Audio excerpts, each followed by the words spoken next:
Dr. Wiedenfeld here talking about Italian and a little bit about Spanish cinema post-war, 1945 up until 1959. This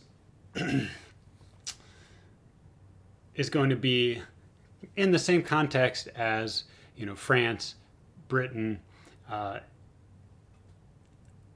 the period, in the same themes of Reconstruction after the war, and especially in Italy, which was who. So the Italians had been on the Axis Nazi side of the war. Mussolini, fascist dictator, his regime falls.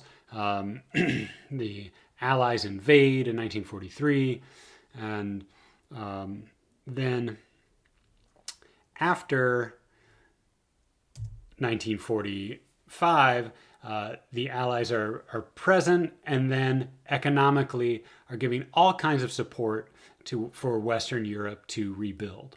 And this is not purely out of generosity. They're afraid that a lot of these countries, which have strong socialist parties, remember the fascists on the right had been in charge before. They're afraid that they're going to go to the left, and so one way to make sure that they stay allied with the U.S. and not with the USSR is to give them all kinds of money and materials and loans. And we'll see what this means for cinema in a second. But I think this is from the Netherlands, and all these Fordson was the brand at the time. Tractors are there, and this is just a symbol of kind of U.S. industrial might being pushed to Europe to start anew after the war. It's called the Marshall Plan. You see the symbol down there on the right, European recovery. Now, what this meant, first of all, is that with all of these tractors and aid, well, they're going to definitely want to cut some good deals for their buddies in Hollywood so that they can sell their films in Western Europe. And it also has the political motivation. The idea is that American cinema has American capitalist values, and Hollywood is going to push this as well. Like, you should give us a good deal because we're a kind of a cultural part of the war against communism. And what that meant economically, though, is that they could sell a lot of films on the cheap in Western Europe. A lot of films that wouldn't have been able to be shown there when they were occupied by the Nazis. Now, multiple years of back catalog are new, and you can just sell them and undercut any of the local productions. So here's examples of Red River. And of course, the Western genre is very American, set in the U.S. It becomes popular here in Italy and in West Germany.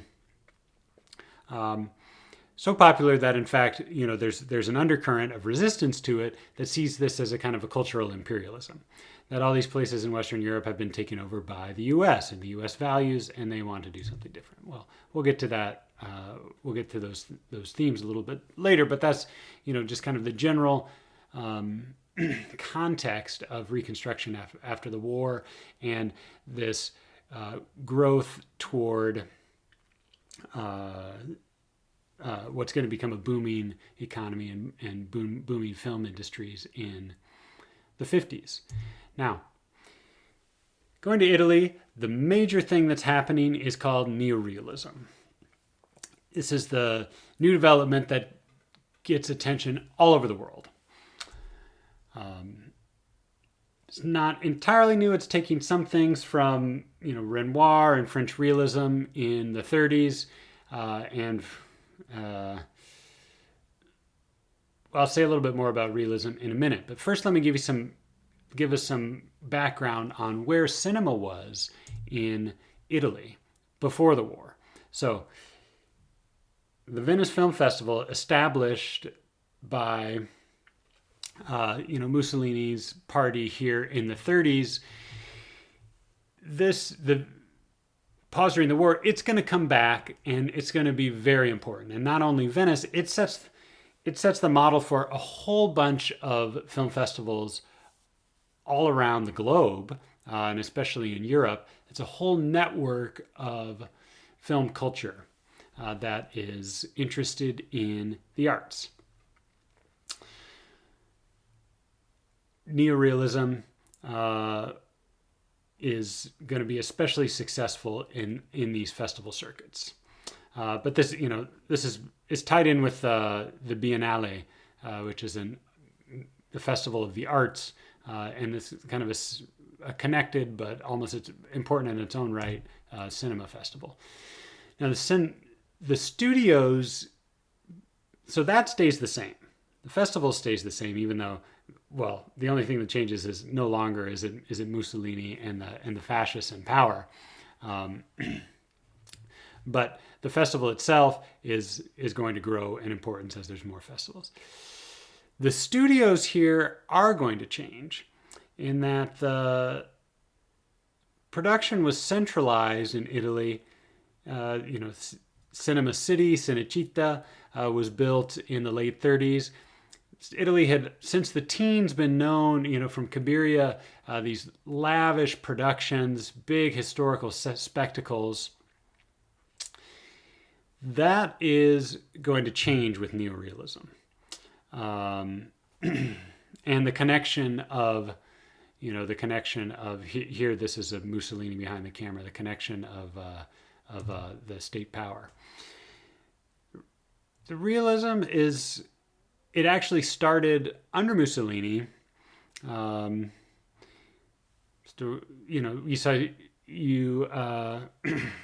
give us a little more background in a second here, but Visconti's obsession from 1943 is often seen as the forerunner of it.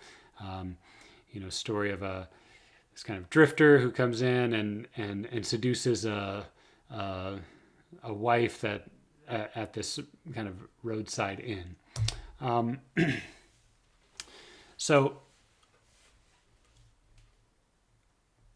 Okay. Already this turn to realism has started, not explicitly resisting Mussolini, but obsession is banned, and so neorealism does come to be seen as anti-fascist.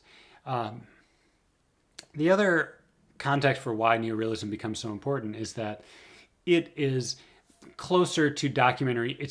It's telling the story of real people's lives that are struggling at the time. So here's this is from a Life magazine spread, Alfred Eisenstadt in the 50s, or no, this was the late 40s, and what Italy looked like at the time. We see ruins, we see, family life continuing in Naples, and we see, the restoration of the opera. So we still have this culture and arts that are important amidst ruin, poverty, and rubble after the war. So part of that continuity will be seen in what you could call mom and dad movies. It's still making the kind of old types of movies that mom and dad liked. Those continue. We're not going to talk about them that much because there's nothing new, particularly new artistically here, but this is often the background upon which, newer movements like neorealisms differentiate themselves. And, the Naples on the right there reminds us that here we're in the city. The reconstruction that's happening in the war is rebuilding cities. Cinema is big. We do not have suburbs here.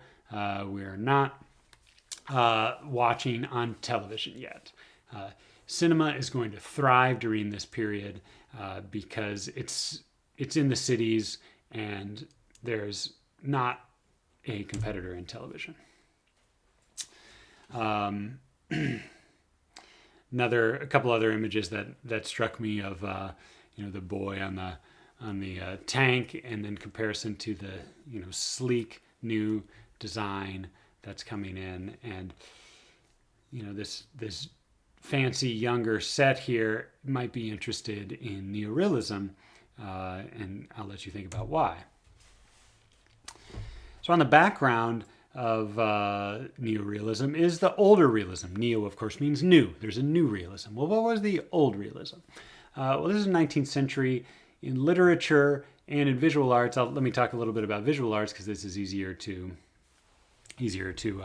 put on screen for us here. In a word, realism is revealing life of the people, the ordinary people. We're not talking about nobles and kings and queens or great historical things. We're talking about regular folks. And Courbet's famous painting from 1849 here, Burial at Ornans, he went back to French provincial home. Huge canvas. Why have this? It's this enormous canvas, but just ordinary people. It's very strange to have such a big canvas for people who are not important, and they're not painted in a pretty way. You get a sense for how somber it is, and they're a bit ugly and ordinary. And this is not what art is supposed to be about. The beautiful and the ideal. He's not doing that at all. He's moving instead toward the way things are. But it isn't just about this kind of photographic documentation of the way things are. It's also being self-conscious about us observing it and the role of the artist as a kind of observer. So the style that we see is making us feel the presence of the artist who is looking at the world out here. So when we think neorealism, it's not just what we're looking at, but it's who's looking and the style that they're using to look at the world. Millet's painting, The Gleaners here, shows some rural poverty. People are, picking up after the harvest and getting gleaning the scraps of grain that were left behind. And then, another painting that focuses on urban life, which is maybe more important for neorealism. Here in The Third Class Carriage, it's a Daumier painting from 1864. Again, we're focusing on the life of the people here in the third class. It's not glamorous. So now to jump into film, Rossellini's Rome Open City is the big success in 1945. 1946 is his follow-up, Paysan. Paysan, meaning, friend, fellow countryman. I think it literally translates as peasant. And this is a kind of co-production.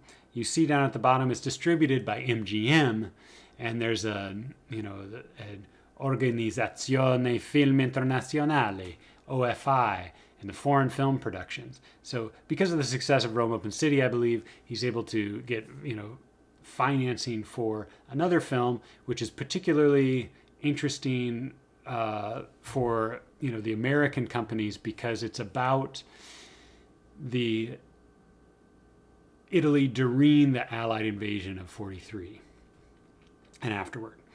And when you watch the film itself, I love the first section. It's it starts out as a war movie. It's like a Hollywood war movie. These soldiers land on the beach and they're going into the town. They're trying to see if there's any Nazis there. They're careful they don't want to get shot as they're going into the town square. And then whoop, out pops this little kid who's crying. He says, "Rah!" And then all of the drama of the war and the score breaks down. And this is where you get this kind of neorealist moment of all these people are talking and they're saying, who are these soldiers coming in? Where are they from? And they figure out they're Americans. And there's this back and forth about how all these soldiers are the same. You can't trust any of them, and that really will be repeated in the character of this woman here who offers or is kind of forced to lead the American soldiers through the minefield to a castle fortress where the Nazis had been stationed, and the kind of fear that she feels around these soldiers, and seeing the things from her perspective is what I think is the neorealist side of it versus just having a normal war movie. This movie is a little bit hybrid, in certain episodes, and is interesting for that. There's 6 different episodes from the film, and because it's set during the war, this also fits in with the kind of somber feelings and the feelings of loss that everyone was experiencing at the time, and that this is putting onto the screen. Rossellini, very important filmmaker. I mean, many films. I just focused on that one. Just as kind of an overview of what neorealism is known for, as opposed to the big Italian spectacle films that are done at the Cinecittà, they're done on location, filmed using non-actors. Now, there's always professional actors, but mixing them in with some non-actors is something that actually you saw with the Soviets, Eisenstein in particular. But the idea is that if we're getting closer to documentary, and there's a certain authenticity that's involved. That was especially important during this time of existentialism. It's all about authenticity, and neorealism is going this direction with being on location, non-actors, and telling stories about contemporary life. That Paisan was about the war just a couple of years ago. We're not going deep into the past. We're looking at what's happening right now and the struggles that the people are facing right now. So this can be politically volatile. As far as visual style, known for offhand composition. So not, again, more authentic as if it was documentary just done on the spot rather than being very exquisitely planned. Because of those contemporary subjects, you could see that there's a political risk here, because, well, not risk, but that there's political criticism involved, and on what we should do about people's contemporary struggles. This can be a part of how people react, and sometimes about it is in the film itself, more or less explicitly. So you see a shift away from neorealism after 1949. There's a law passed that's protectionist, and it's one of many protectionist laws that happens in Europe at this time. We'll see this repeated with variations, and that's because of what I talked about before, the flood of American films. And this is especially hard on Italian companies. How can they afford to make movies? They don't have budgets as big as the Americans. They can't sell them cheap. The Americans are undercutting the price. So what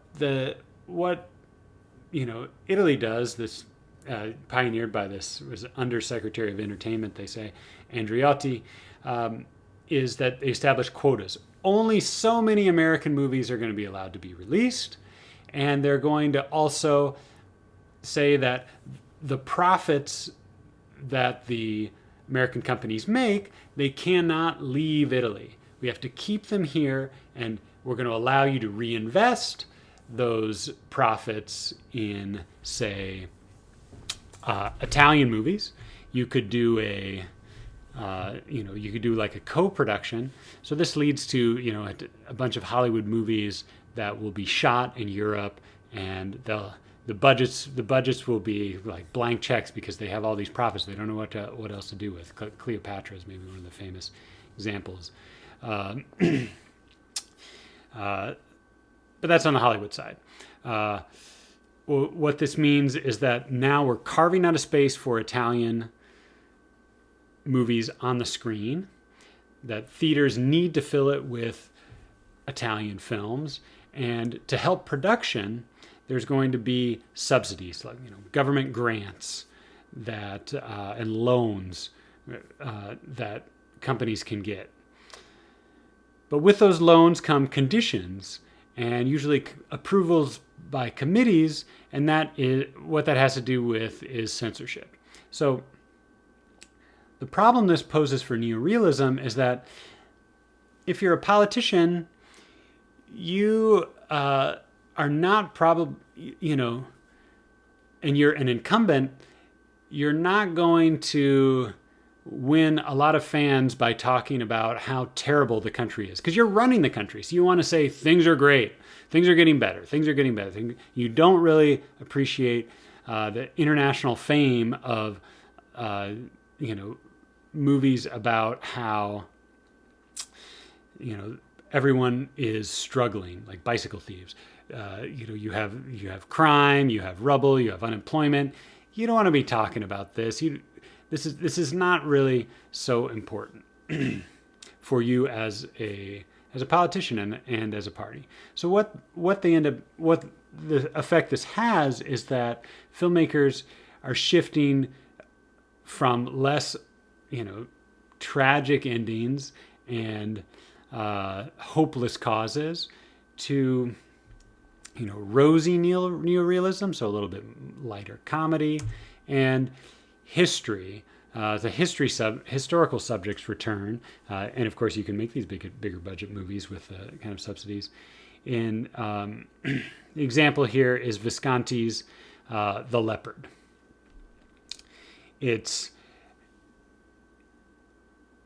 You might wonder, why is this? What relationship does this have to neorealism at all, other than that Visconti, used to make realist movies? Well, this is, now we're back into 19th century realist novels. And even though this is focusing on the upper class, it's kind of about the moment of the decline of this upper class and this historical change that's happening toward, the unification of Italy at the time, and the doing away with the old regime and moving to the new regime. So it has this kind of liberal context and focus on historical change.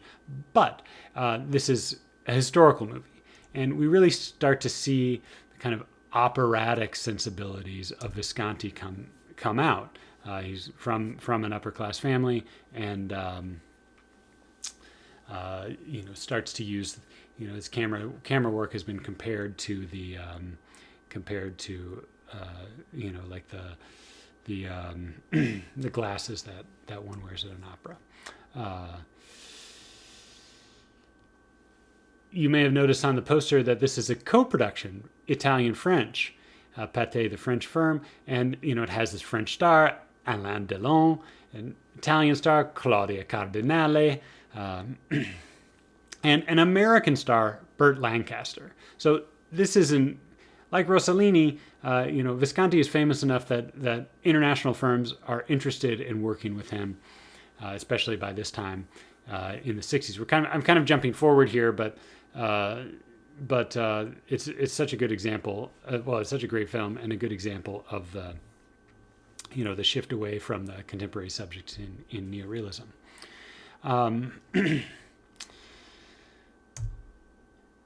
Couple more things, last thing to say about this, to go back to remember I mentioned the Venice Film Festival before. Here's the Cannes Film Festival. And what this festival is not just people who live in Cannes or Venice going to the movies.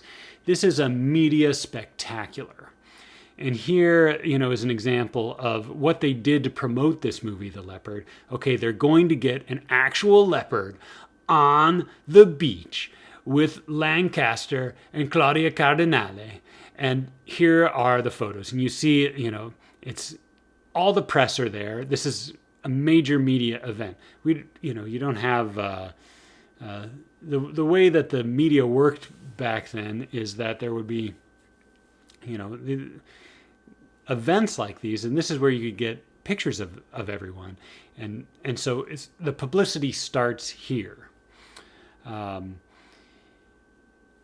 And the other thing that's happening at the festival is, beside the publicity getting started, it's a marketplace.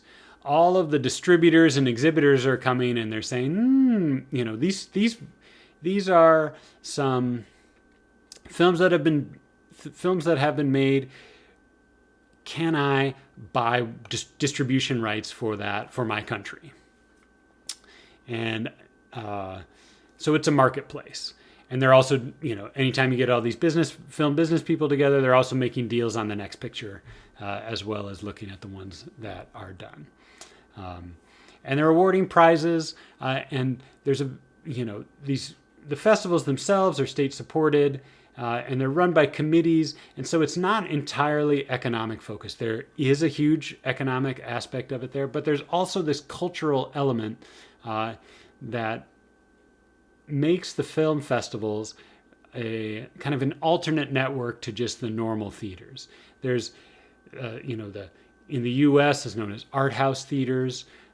In Europe at the time, there's special theaters that we'll see in France come to be protected, called Cinéma d'art et essai, art and essay and documentary, and this is, the films that are awarded here are especially important for publicity within this art world of cinema. And there's the famous palace there above, Claudia Cardinale looking, over the over the balcony from her hotel down on at the Fans. And there's a poster for the film up there. You just get a sense of all the press, all the hubbub that goes around it. Last film to mention from Spain. Spain's a little bit of an interesting case because it was, it has a fascist regime under Franco at this time. It had been, at war during the 30s, and then was, not participating in World War II, but you do see some artistic filmmaking coming out of Spain, in particular with Bienvenido, Mr. Marshall. Welcome, Mr. Marshall. And this is a satire of the Marshall Plan and of the rest of Europe, who is, trying to woo the Americans. And here, this the film by Berlanga and its screenwriter, who becomes a filmmaker in his own right. This is their entry at Cannes in 1953, and it's kind of an example of how the film festival network is not limited to just the U.S. and its allies. That the festival has this, like the Olympics, is trying to be international and for diplomacy and art, and so you see, a film be successful there too. Okay, so just to recap, this section was on Italy and Spain, mainly on Italy and Italian neorealism, which was the big cinema art happening of the 40s and 50s. Really the 40s is we saw when it was at its peak in Italy. Its influence goes everywhere in the 50s. What's happening with cinema in countries at the time? They are rebuilding, and they are starting to boom by the 50s. With the reconstruction of cities that's happening in Europe, and people who are living in the cities, especially younger set, are going to the movies and are getting interested in the kinds of art that you can make in cinema.